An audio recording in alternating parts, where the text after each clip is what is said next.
Angie, 2 weken alleen mem worden van Jimmy, houdt het nijs goed in de gaten. Er is vooral behoefte aan water en voedsel, maar ook aan medicijnen. Maar haar vriend Chris volgt ze alles op televisie. Contact met de familie had er nog net west. I'm still worried about my family because until now I didn't hear about from them yet.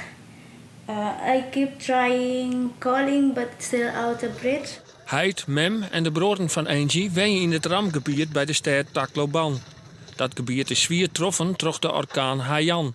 Het laatste contact met de familie wie een paar dagen voor de ramp. Haar familie woont in het rampgebied. En haar ouders wonen in een heel klein huisje in een dorpje buiten de stad.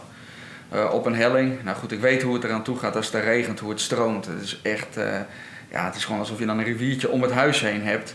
Ja, dat is nu vele malen erger, dat weet ik wel. Angie wen het zond een ier bij Chris in Ljouwert. In haar leven had ze wel vaker met stormen op de Filipijnen te krijgen hoorn en dat scheelt. Het is niet nieuw voor ons, het gebeurt vaker, niet in deze omvang.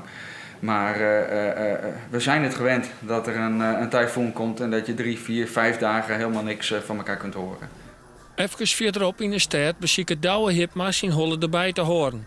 Dat valt net ta, want de Filipijnse vrouw van de kringloopmeiwerker is nog op de Filipijn. Hipma weet zeker dat Chanel leeft. Ik kon wel haar stem horen, maar dat was huilen vanzelf. Maar zij kon mij niet horen. En via sms'en heb ik nog wat kunnen horen. Dat is het enige contact dat je hoorn hebben had? Ja, dat is het enige contact waar ik hoor. Ja.